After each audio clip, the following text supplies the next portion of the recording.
Today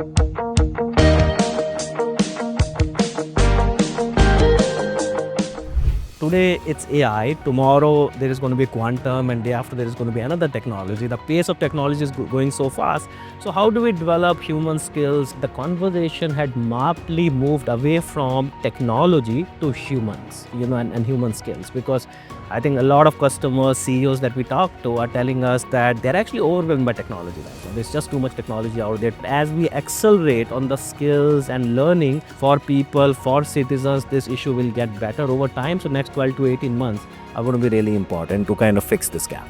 As Pearson, we think we have a role to play, but it is an ecosystem. I also believe very strongly in what I call as public-private partnership to make this really happen.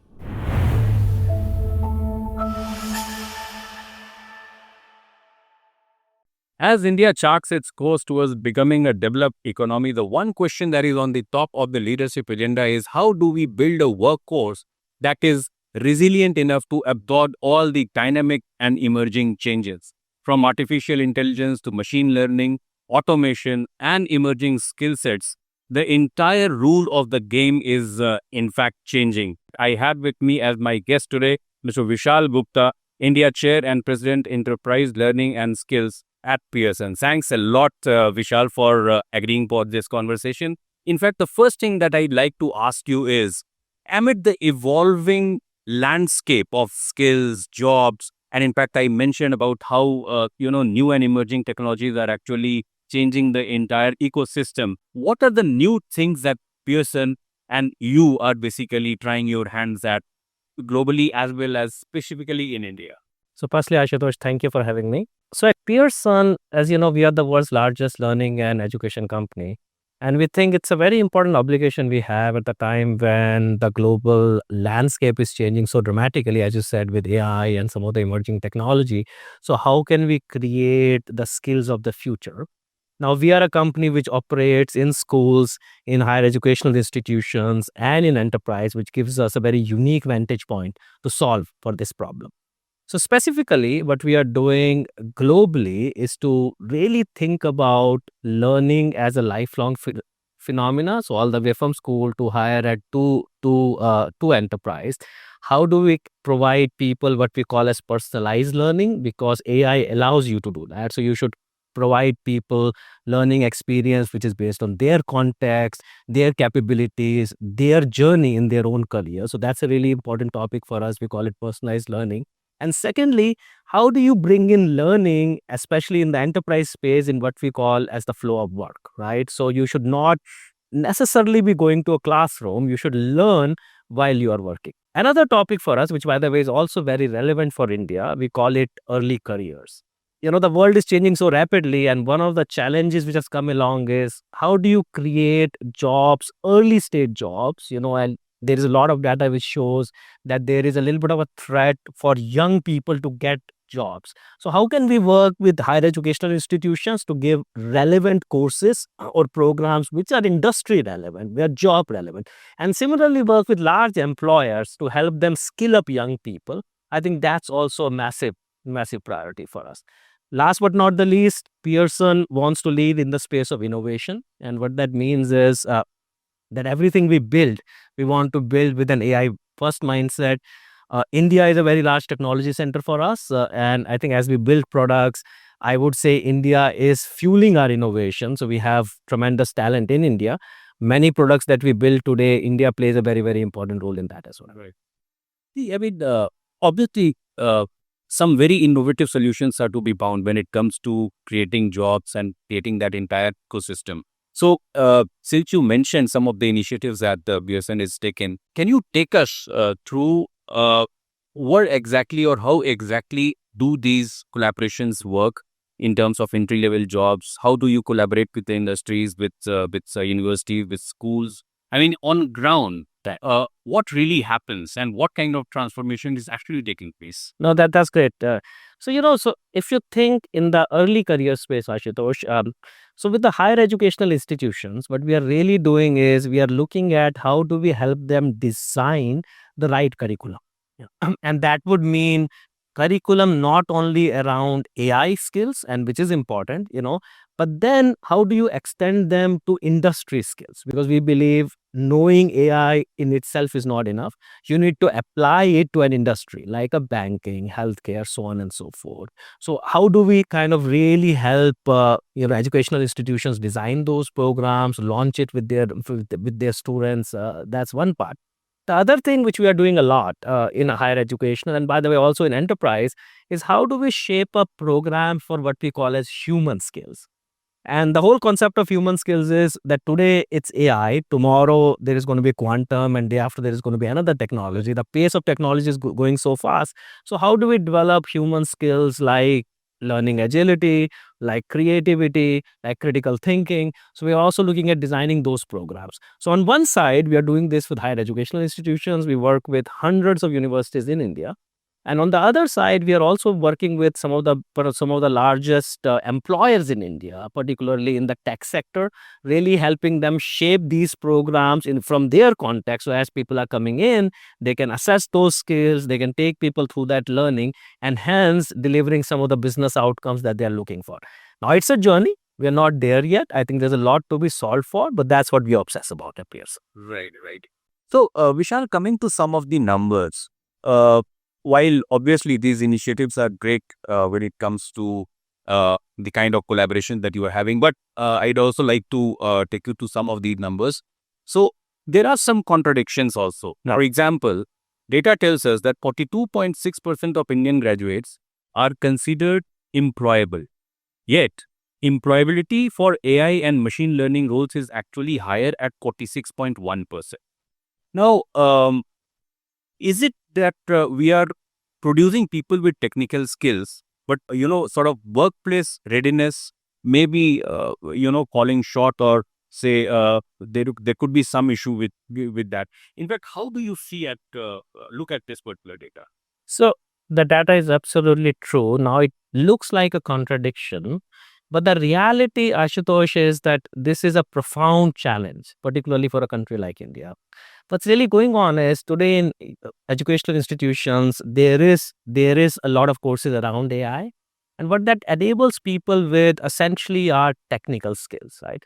But what's missing, as I said earlier, technical skills by themselves are not enough, right? And what you need are technical skills married by what I call as functional skills.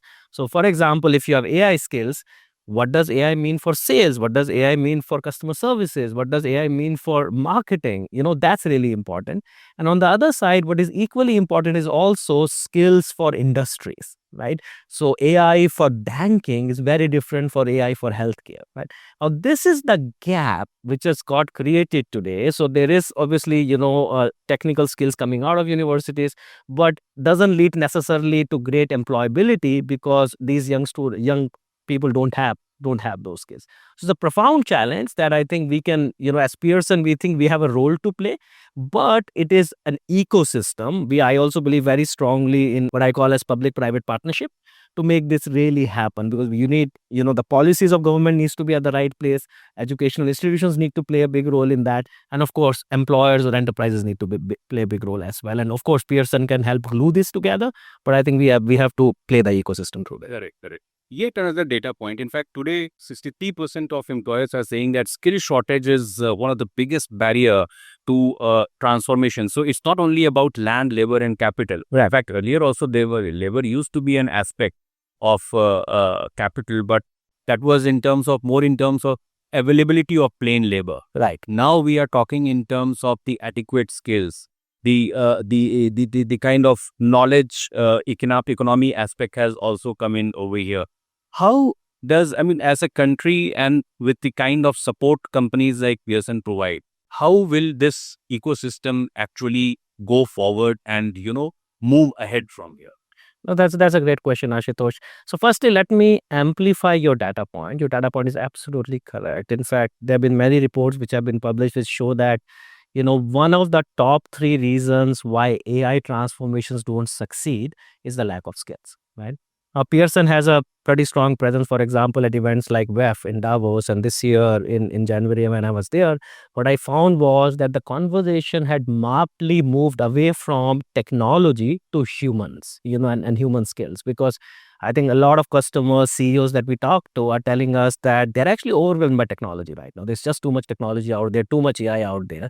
And yet they're not seeing what we call as production value. When I say production value, when you spend on AI, firstly you spend quite a bit, and customers are spending quite a bit, and yet they're not seeing things like gain in productivity. They're not seeing better experience for their customers and their employees. They're not seeing better growth opportunities, so on and so forth. So that production value is not getting realized, and one of the biggest reasons for that is lack of skills, right?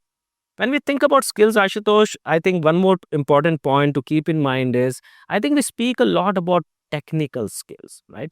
A country like India, we also need to think equally about vocational skills. Let me explain this to you. Today, if you look at jobs out there, right? I mean, of course, the whole concept of technical jobs, and we'll talk about that. But where India is really missing is, jobs in construction, jobs in nursing, jobs in healthcare, all of these different sectors where, I don't know whether you know that data, there are tens of millions of missing jobs there, right? So I think AI also enables these jobs, but AI doesn't take away these jobs. So again, overall, I think this issue absolutely is very prevalent today in companies where people are not getting the advantages of AI fully. But I also believe that as we accelerate on the skills and learning for people, for citizens, this issue will get better over time. So next 12 to 18 months are going to be really important to kind of fix this gap.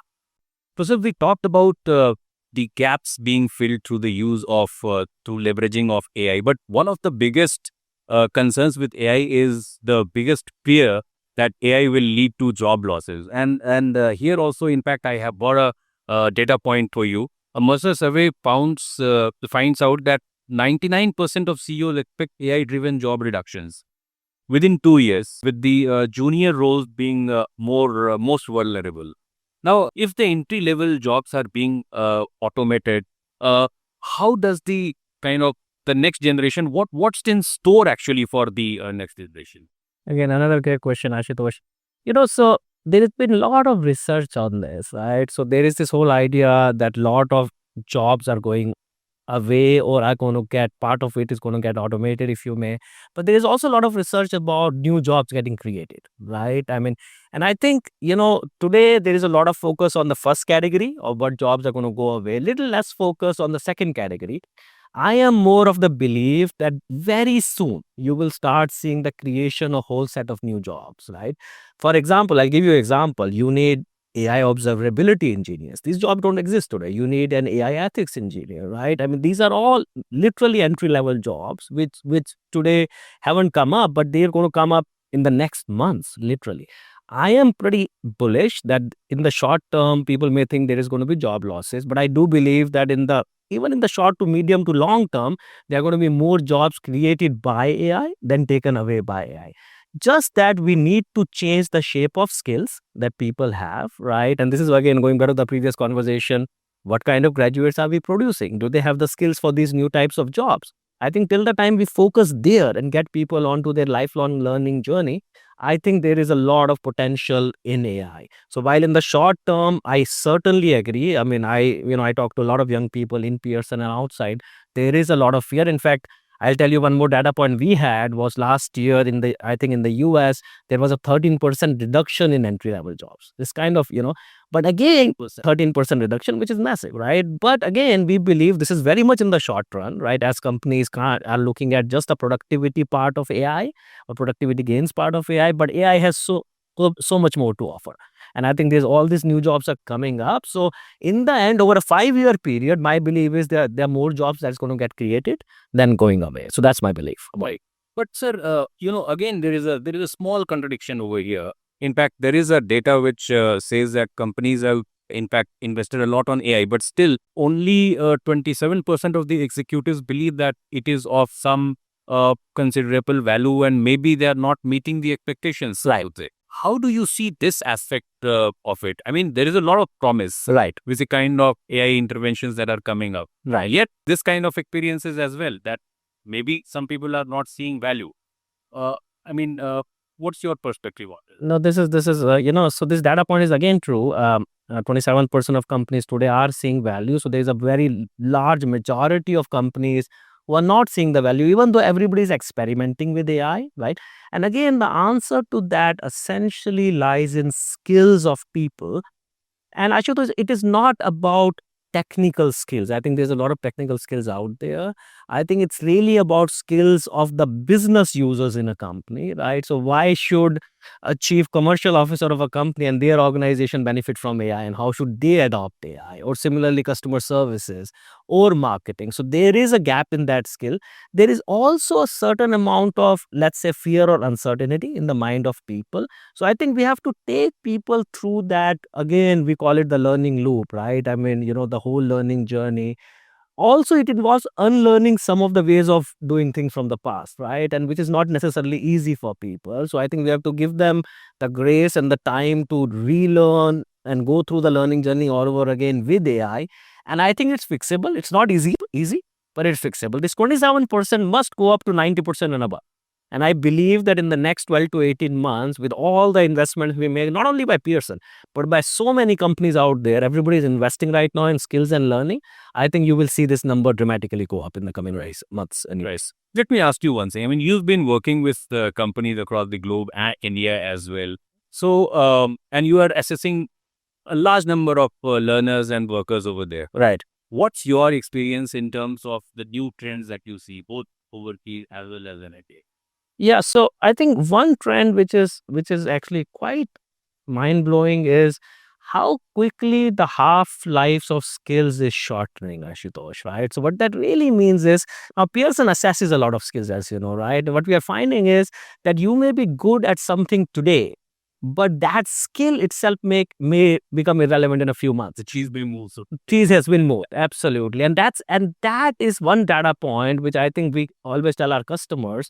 And what that leads to is that in the past, learning and skills, all these interventions, company used to think of them as one-time interventions. You do it, and then you benefit from it for years to come. That is no longer the case. So learning, we have to move to this idea of continuous learning.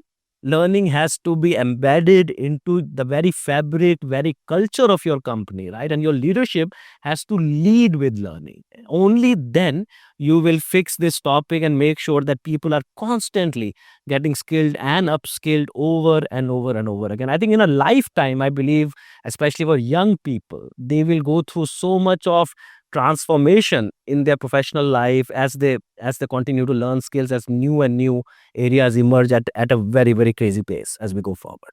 next question, when you say that the skills have to be upgraded, the learning has to be a continuous process. Right. Now, we all agree that India has got a huge demographic dividend, Right. but it has to match or it has to produce that kind of productivity as well. Exactly. Now, how do we cover this particular frontier? Now, in the next year, the demographic dividend, how do we convert it into an economic dividend as well? Right. And so Ashutosh, for this, I think we have to focus on early stage jobs. Job creation is very, very important, and having people with the right skills for those jobs. In India has this huge advantage, as you said. India creates the largest number of graduates. If you look at, for example, engineering graduates, but even medical graduates, huge numbers come out of India. So the advantage is, if you could actually put them into gainful employment, if you could aid productivity of companies, that's an advantage. But if you can't, you could also be on a massive disadvantage, right? It could lead to social unrest. It could lead to more disparity. So I think India is at that inflection point, really, where with AI coming, it is going to be very disruptive for the economy, for the country. So the more we focus, as I earlier said, on making sure that young people are ready for these jobs. These jobs are getting created, not only white collar jobs, but also blue collar jobs. We need to little bit change our mindset towards blue collar jobs, because we believe, that, let's say, you're working on a computer, that's better than working in construction. Not really, right? I think they can be equally good jobs out there. So I think there's a lot of work that needs to be done. Governments have a very, very big role to play in this. I mean, we work with several governments in India. Some of them are very, very progressive. Telangana recently, has set up an AI center of excellence, and they are really thinking about skilling their entire population. Very ambitious goals.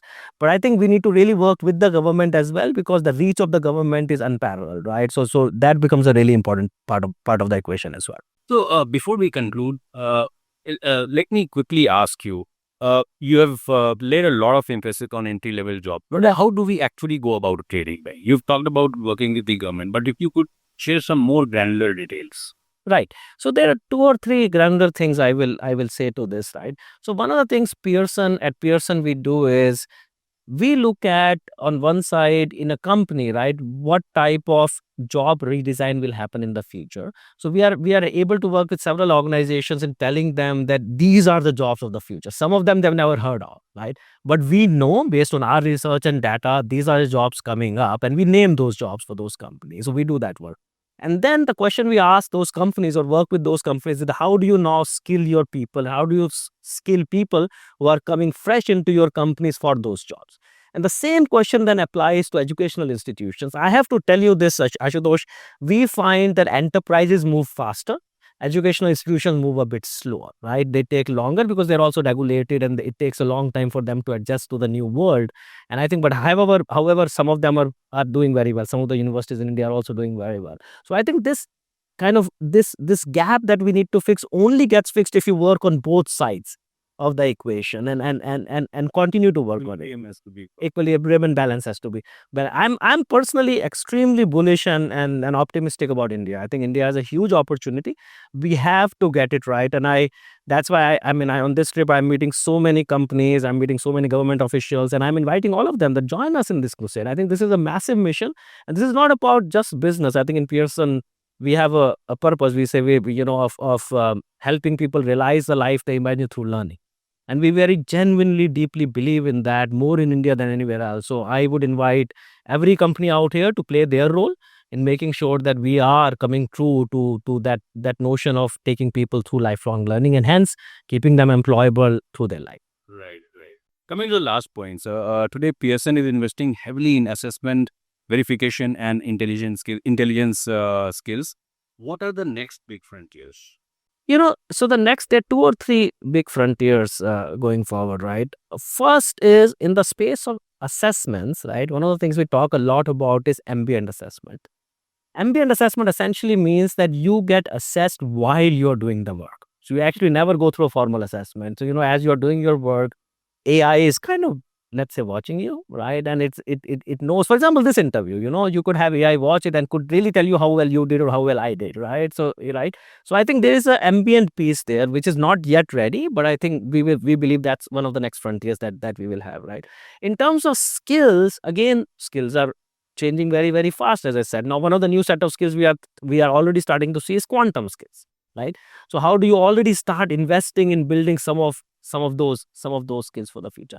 The third thing for us, which we think a lot about, is we do not want to create a let's say class-based society, in the sense that we do not want that some people have access to skills and training and learning, and then a lot of people, particularly in rural parts of India, don't have access to that. So how do we democratize AI and skills and learning is a really important topic at Pearson. We think a lot about it as well. We work with governments, we work with a lot of our partners, companies like Microsoft, AWS, Google, to really democratize learning a lot more as well. So these are very big topics for us, difficult topics to address, all very relevant for India, right? That we have been really, really thinking about. How do we make progress in all of these topics in the next 12 to 18? Taking cue from this particular question, I said that would be the last question, but taking cue from that, because you mentioned a very important point of how to democratize AI, take it to the ground and take it to the root. Exactly. You mentioned that it's a